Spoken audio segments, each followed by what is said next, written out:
Meus caros, sejam bem-vindos à quarta e última aula do mini curso de Introdução e Noções Básicas em Direito Espacial. E o foco desta lição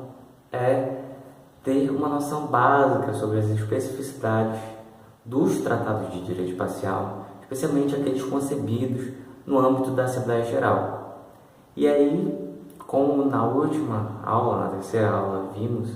as principais normas de direito espacial, na sua maioria consubstanciadas no Tratado do Espaço Exterior, agora vamos nos aprofundar um pouco mais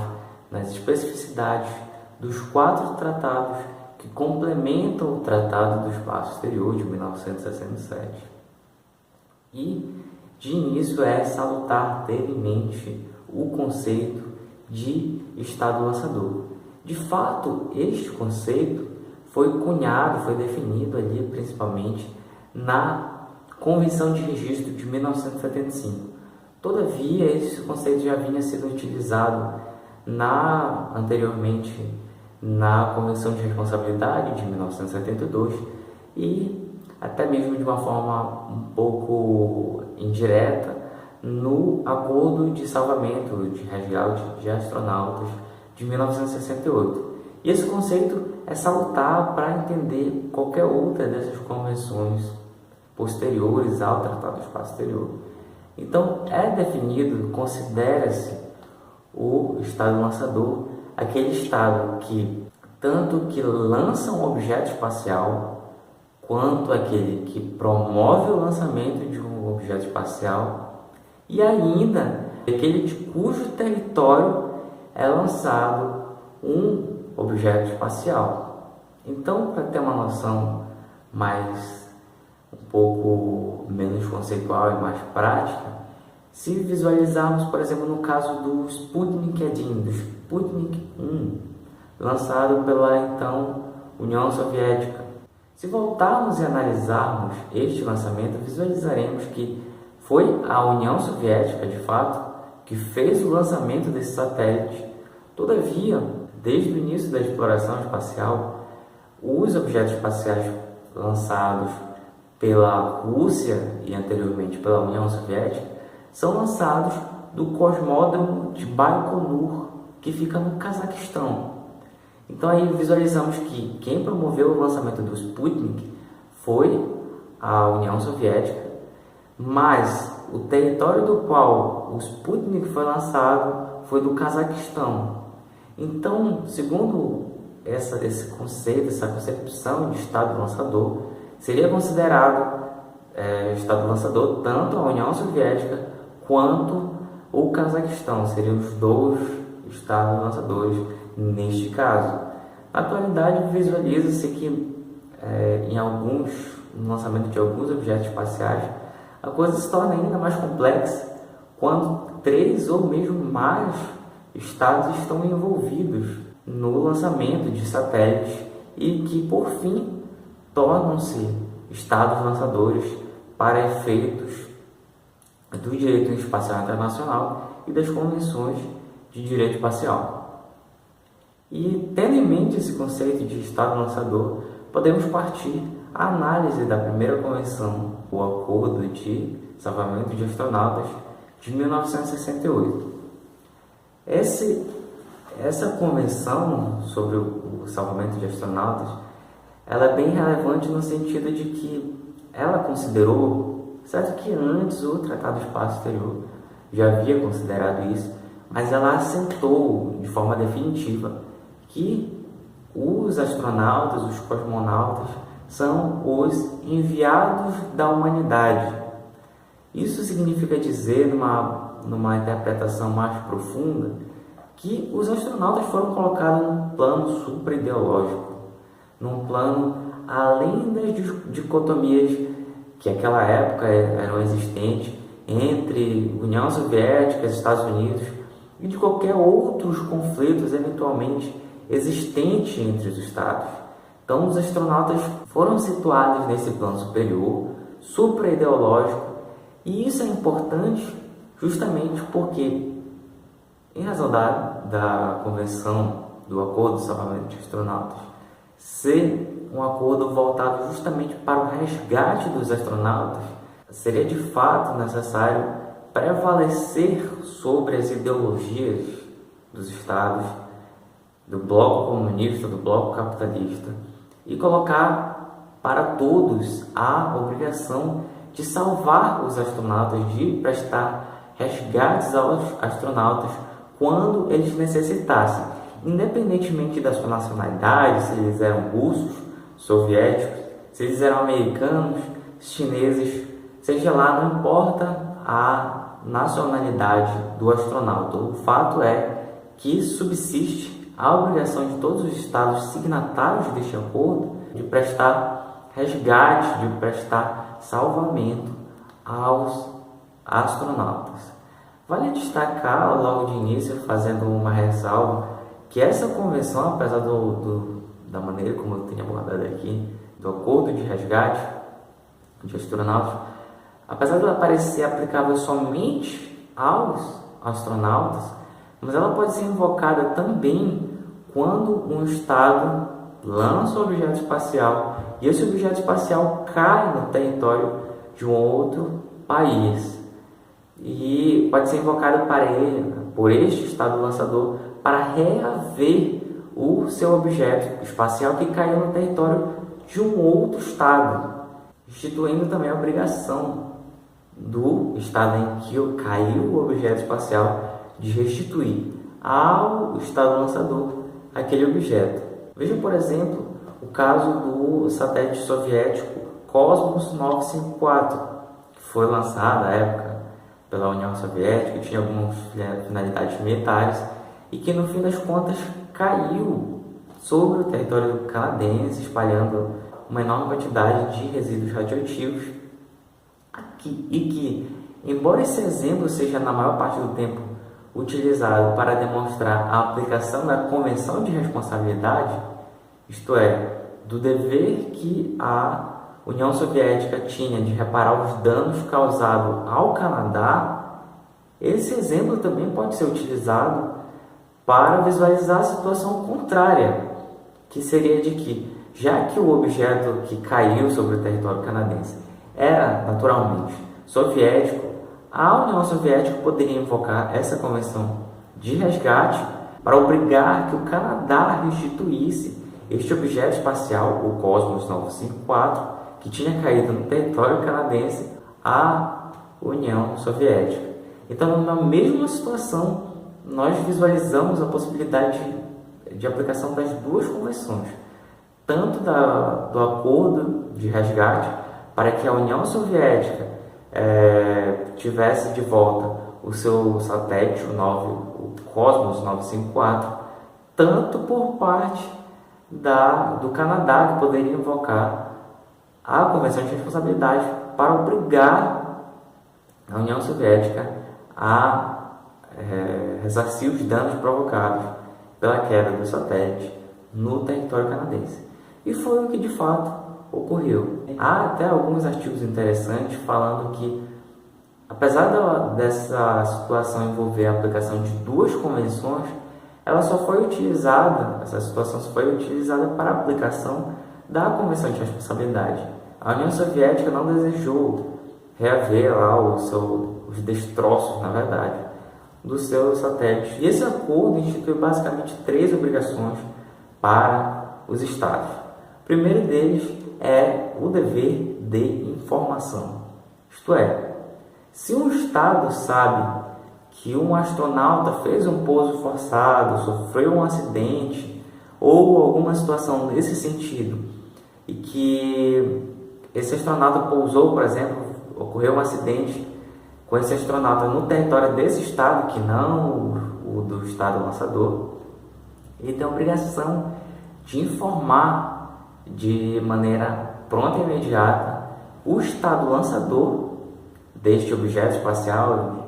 o estado lançador do veículo espacial em que estava o astronauta ou o cosmonauta,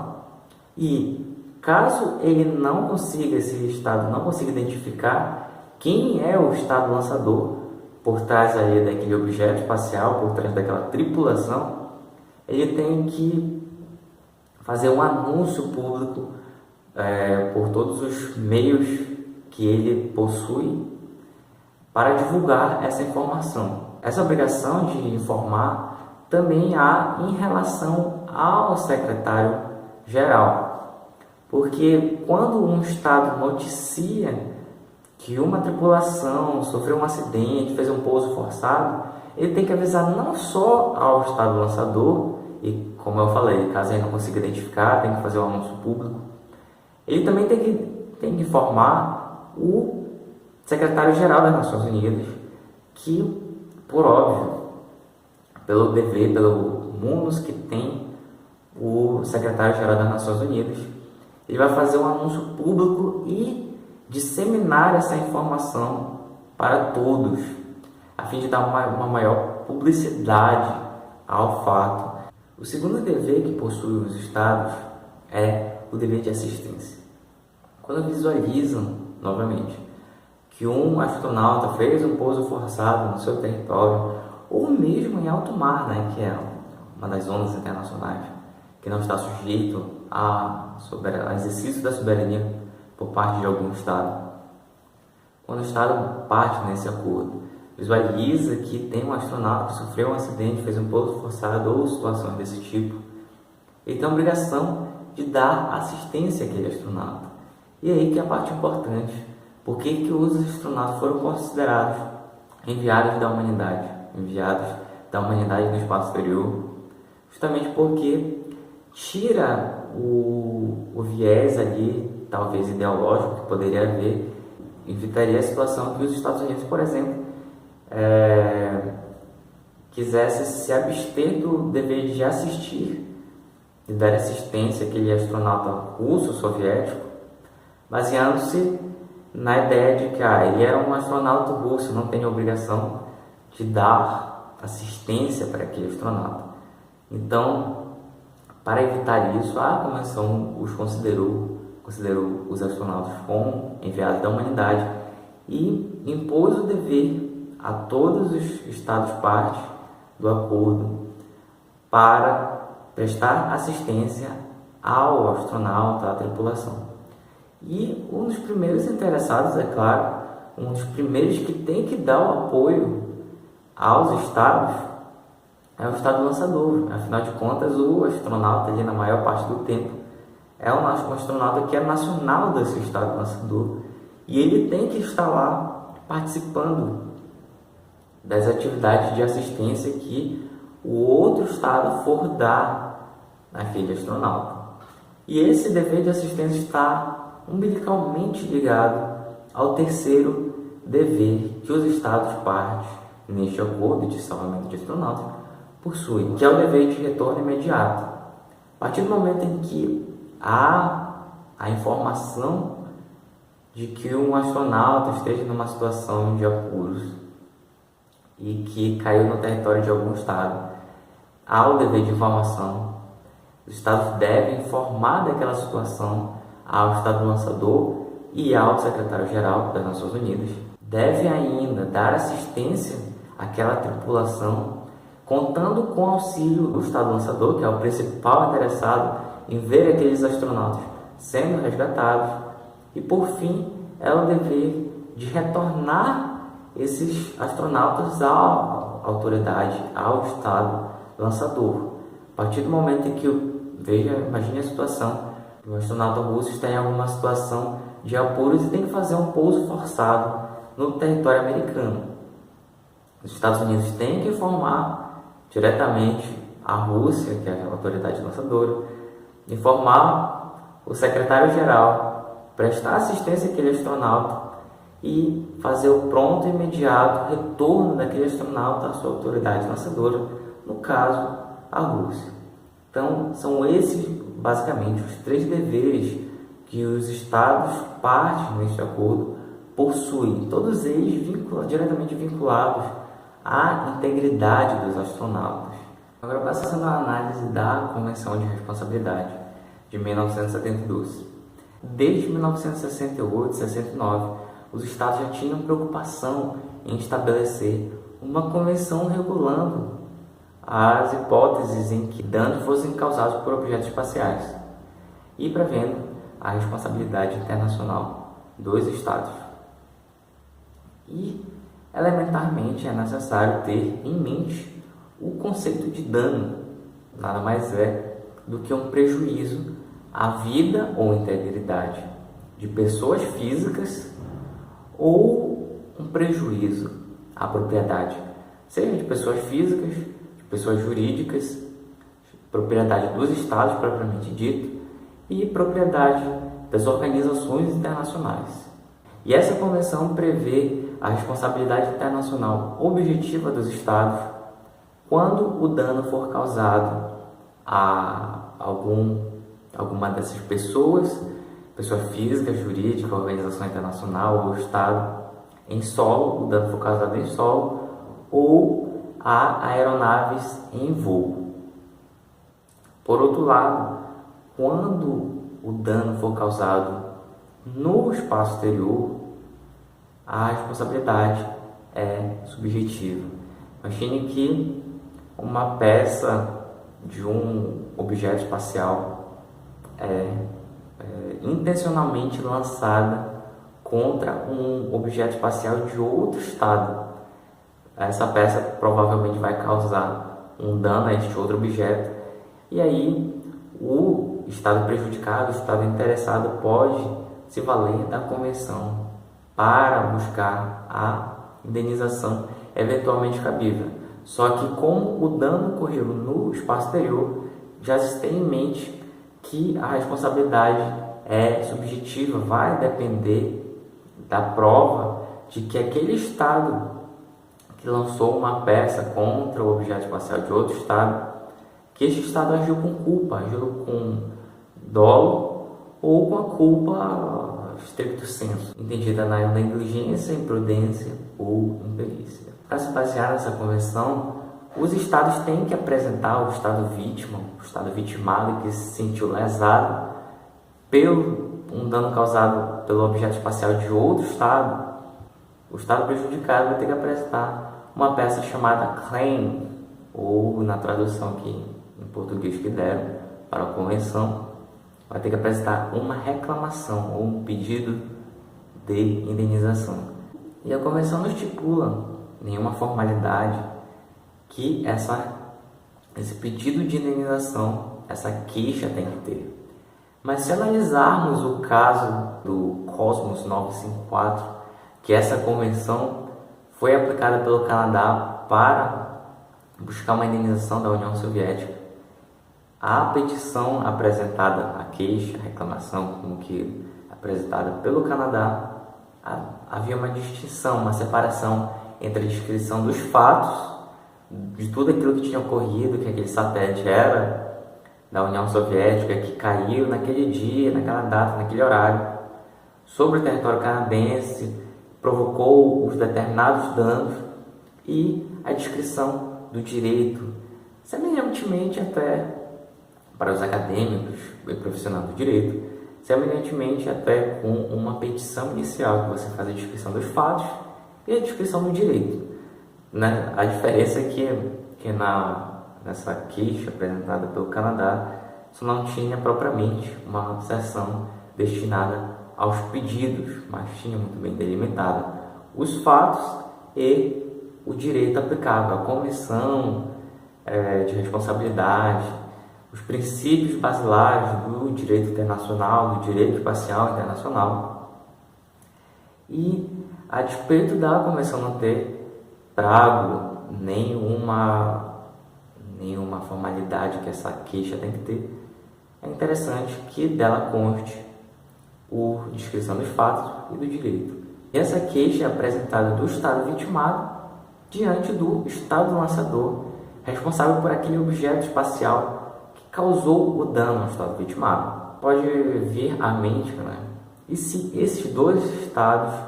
não tiverem relações diplomáticas, não tiverem um canal ali de comunicação entre eles? Vamos imaginar um exemplo da Estados Unidos e Coreia do Norte, República Popular Democrática da Coreia. Imagine que até pouco tempo esses dois países não tinham, de fato, realmente não tinham relações diplomáticas entre si e não tinham um canal de comunicação entre Estados Unidos e Coreia do Norte. Imagina que um satélite americano foi justamente cair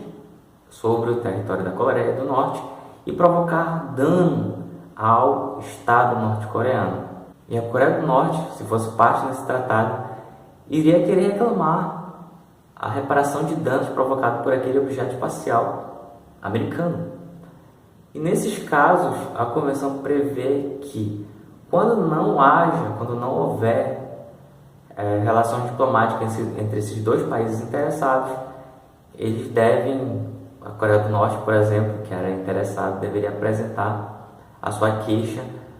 por meio de um terceiro Estado, deveria utilizar um terceiro Estado que mantenha relações com os Estados Unidos, para que por meio dele apresentasse a queixa, o pedido de indenização aos Estados Unidos para reparação do dano causado por um objeto espacial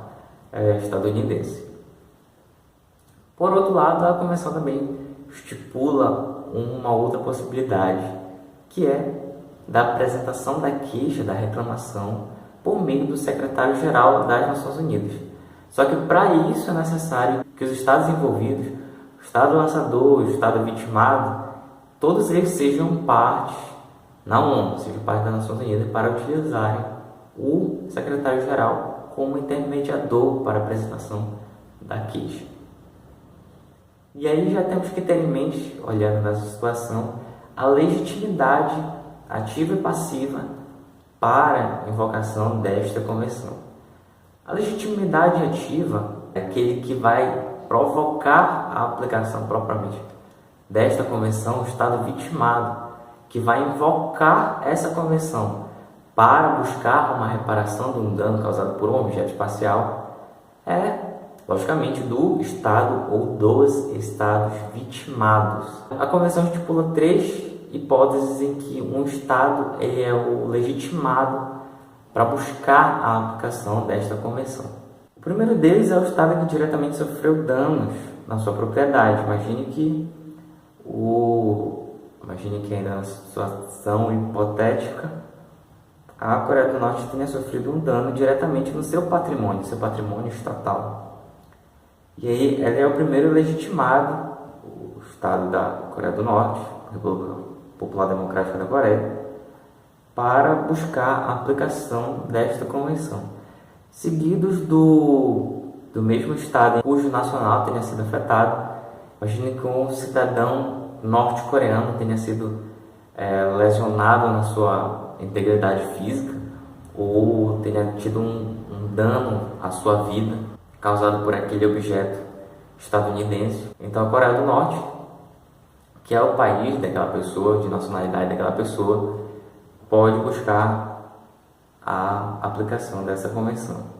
E ainda o país em que está situada a sede da pessoa jurídica. Imagina que nem a propriedade do Estado, nem a propriedade da pessoa, ou vida, ou integridade dessa pessoa tenha sido lesionada, mas sim o que foi lesionado foi o patrimônio de uma pessoa jurídica. O Estado legitimado para buscar a aplicação dessa convenção é o Estado em que aquela pessoa jurídica tiver sede. E a convenção prevê a possibilidade também de ser legitimado ativo para buscar a reparação o Estado em cujo território o dano tenha ocorrido à pessoa física ou jurídica, seguido do estado de residência permanente da pessoa física. Pode haver um caso bem clássico de que a pessoa seja uma apátrida, que não tenha nacionalidade e que pode-se pensar, ela ficaria desprotegida da aplicação dessa convenção, ela não poderia buscar a reparação internacional do dano através dessa convenção. E aí a Convenção de Responsabilidade prevê a possibilidade de Estado em que tenha residência permanente, a pessoa pode buscar a reparação do dano internacional. E é válido ter em mente aqui que essa convenção ela não impede que essas pessoas jurídicas, essas mesmas organizações internacionais, essas pessoas físicas, jurídicas, organizações internacionais ou Estado procurem outros meios para buscarem o seu direito de terem o dano reparado.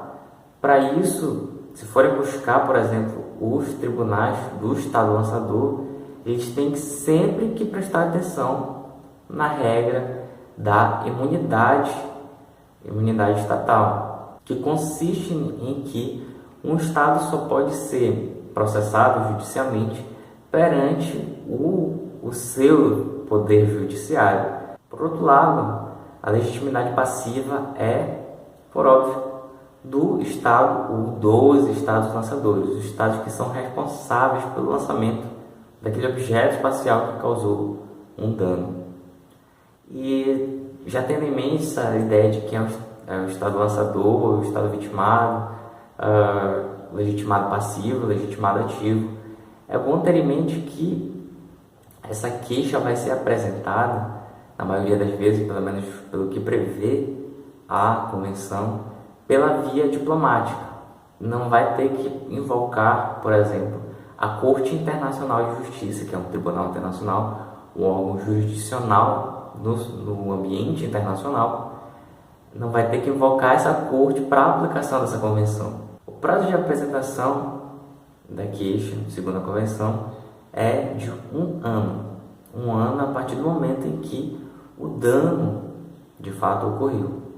Ou, se aquele dano não foi imediatamente descoberto, detectado, esse 1 ano passa a correr do momento em que se descobre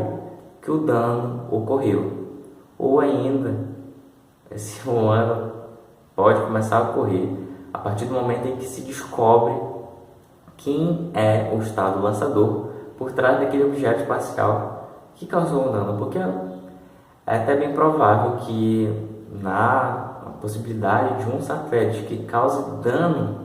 uma sonda, um objeto espacial de uma maneira geral, que cause dano a outro território, pode ser que de imediato não haja identificação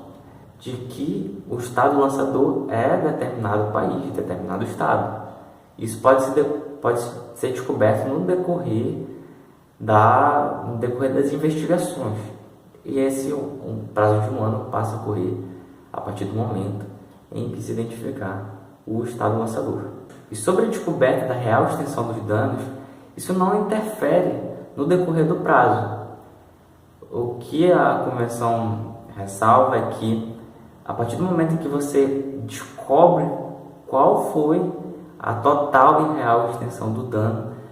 é assegurado ao Estado o prazo de mais 1 ano para fazer a juntada na queixa que já tiver em curso dos documentos pertinentes, dos documentos que comprovem essa real extensão dos danos e, eventualmente, até faça uma revisão no pedido do valor da indenização a ser paga pelo Estado lançador. Caso esses estados não consigam entrar em um consenso, se realmente houve um dano ali que seja justificável a aplicação dessa convenção, ou ainda sobre a fixação do valor da indenização, os estados têm que instituir o que a convenção chama de comissão de reclamações, comissão de queixas ou Claims Commission. Vai ser formada de basicamente 3 membros, um apontado pelo Estado lançador, outro apontado pelo Estado vitimado, pelo Estado interessado, e o terceiro membro, que vai ser o presidente dessa comissão, ele será nomeado de comum acordo entre o Estado lançador e entre o Estado vitimado. E a comissão possui o prazo de até 1 ano a partir do seu estabelecimento para proferir a decisão final sobre se houve ou não um dano ali para aplicar a convenção de responsabilidade e para fixar também o valor da condenação. E falando sobre esse valor da condenação, é válido sempre destacar que ela vai ser fixada pelo Estado lançador, na maioria das vezes, e quando os Estados já tiverem formado essa comissão de reclamações, ou seja, quando eles não tiverem entrado em acordo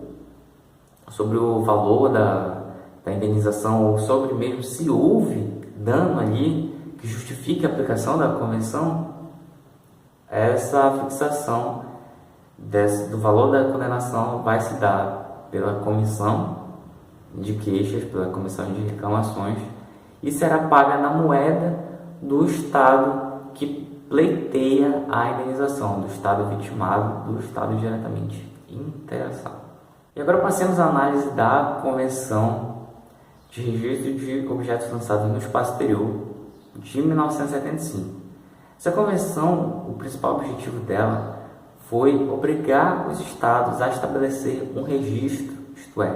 um banco de dados nacional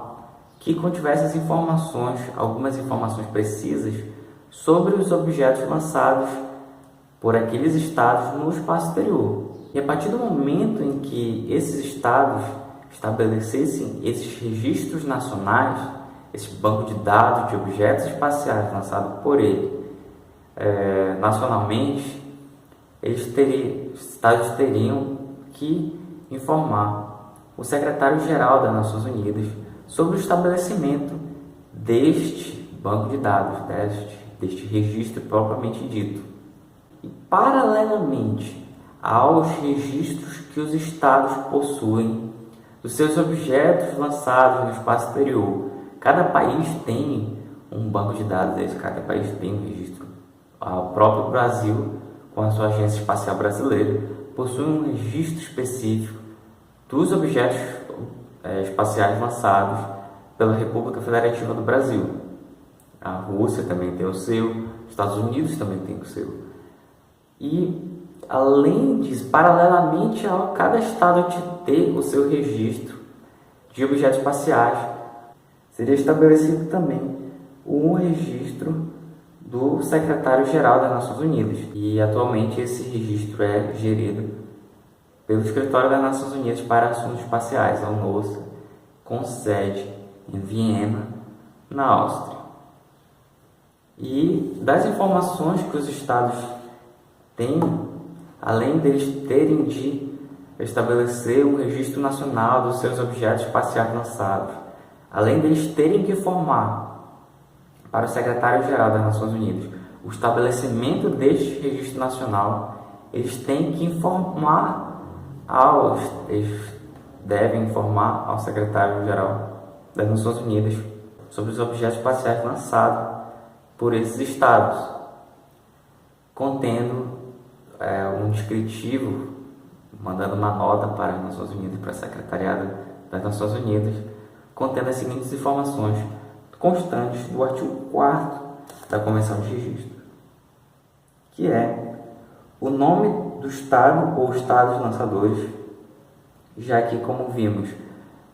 há situações em que vários Estados vão ser considerados lançadores por estarem envolvidos na exploração espacial, seja porque lançaram um objeto espacial, seja porque promoveram o lançamento de um objeto espacial, seja porque foi do seu território que foi lançado um objeto espacial. Então, evidentemente, há algumas situações em que vários estados vão estar envolvidos no lançamento de um objeto espacial. E olha que interessante, a Convenção estipula que quando houverem mais de um estado considerado estado lançador, esses estados, de comum acordo, vão decidir em qual deles será feita a inscrição daquele objeto espacial, em qual registro de cada um daqueles estados lançadores vai ser inscrito o objeto espacial. E isso é importante para fins de definir qual daqueles estados lançadores que vai exercer jurisdição sobre o objeto espacial ou até mesmo sobre a tripulação daquele objeto espacial, se for um objeto espacial tripulado, que tem astronautas dentro dele. Então, caso haja pluralidade de estado lançador, a Convenção estipula que eles deverão entrar em comum acordo para definir qual é o estado que exercerá jurisdição, conservará jurisdição sobre aquele objeto espacial no momento em que aquele objeto espacial estiver no espaço exterior. E o artigo 4º estipula ainda que tal registro deverá conter a seguinte informação: uma designação apropriada do objeto espacial ou seu número de registro, a data e território ou local de lançamento, e ainda, estipular a linha D, parâmetros orbitais básicos, incluindo período nodal, inclinação, apogeu, perigeu e função geral do objeto espacial. Então, dá para visualizar que cada estado parte nessa convenção tem que estabelecer um registro para inscrever os seus objetos espaciais, os seus objetos lançados no espaço exterior, tem que informar o estabelecimento deste registro para o secretário-geral das Nações Unidas, e o secretário-geral das Nações Unidas, por sua vez, e por meio do Escritório das Nações Unidas para Ações Espaciais, manterá um registro também dos objetos lançados pelos estados, que esses estados vão informar. A delegação da Federação da Rússia vem informar o secretário-geral que lançou o seguinte objeto espacial, contendo aquelas informações que estão constantes do artigo 4º da Convenção de Registro. Então funciona mais ou menos da seguinte forma. E o Brasil também tem os seus objetos espaciais registrados em registro nacional. Temos no nosso registro de objetos lançados pela República Federativa do Brasil, mas também temos alguns objetos espaciais lançados, registrados pelo Brasil como Estado lançador e que constam dos bancos de dados do Secretariado das Nações Unidas. Por fim, temos o Acordo da Lua, considerado por muitos internacionalistas como um tratado fracassado, porque nenhuma das nações exploradoras, leia-se, nenhum dos estados que tem real poder de explorar a Lua e os seus recursos naturais é parte no Acordo da Lua. O único estado que mais próximo chegou de ratificar o Acordo da Lua, que tem a capacidade para explorar de fato a Lua, é a França, que assinou o Acordo da Lua, só que não o ratificou. Mas nem Estados Unidos, nem Japão, nem China, nem Rússia são parte no Acordo da Lua. Então a sua aplicabilidade ficou evidentemente restringida aos poucos estados que são parte. E vale lembrar que esse acordo já está em vigor internacional, desde o 5º depósito de instrumentos de ratificação feito pela Áustria, mas não vincula, não obriga nenhuma das nações exploradoras. O Acordo da Lua, ele traz provisões para a Lua, evidentemente, mas também para as órbitas lunares, para os trajetos em rumo da Lua e também para outros corpos celestes, apesar de o acordo ser da Lua, mas a aplicação, segundo as disposições do tratado, é que esse acordo pode também ser aplicado a outros corpos celestes, inclusive a outros planetas. O Acordo da Lua pode ser invocado por aqueles estados que são parte para envolver, por exemplo, um asteroide ou mesmo Marte, que é um outro corpo celeste. E o grande foco do Acordo da Lua consiste na estipulação de que a Lua e esses recursos naturais têm natureza de patrimônio comum da humanidade. A disposição que rendeu tanta discussão quando da celebração, quando das negociações, na verdade, deste acordo, foi a estipulação de que a Lua e seus recursos naturais têm natureza de patrimônio comum da humanidade. Isso significaria dizer que a exploração dos recursos lunares, já que a Lua guarda mais de 10 bilhões de metros cúbicos de água, e também pode haver outros recursos naturais que ainda não foram explorados e que tenham algum interesse econômico à sua exploração. E também pode ser considerado que a Lua de essencial importância para a exploração do espaço profundo de outros lugares mais distantes no espaço exterior, já que o lançamento de um foguete da Lua é muito mais fácil, muito menos dispendioso, gasta muito menos combustível do que o lançamento de um foguete a partir da Terra para outro lugar no espaço exterior. Então é muito mais fácil tomar a Lua como ponto de partida para a exploração do espaço profundo do que do nosso planeta Terra propriamente dito. E a natureza de patrimônio comum da humanidade estipula que a Lua só poderá ser, os recursos naturais da Lua só poderão ser explotados, e aí eu lembro que a explotação tem um caráter de mineração, de extração daqueles recursos ali, da retirada de recursos de um determinado corpo celeste, no caso a Lua. Essa explotação não seria dada de maneira individual pelos estados, só poderia ser viabilizada por meio de um regime internacional a ser estabelecido em torno da Lua. E esse regime internacional deveria respeitar algumas regras e que, no fim das contas, os benefícios aferidos da exploração lunar deveriam ser repartidos equitativamente entre os estados. E aí, eis o grande problema das nações exploradoras não terem ratificado esse tratado, não serem parte no Acordo da Lua. É que, se a divisão for equitativa, isso, no fim das contas, não é tão interessante para os estados que têm poder, têm capacidade tecnológica, têm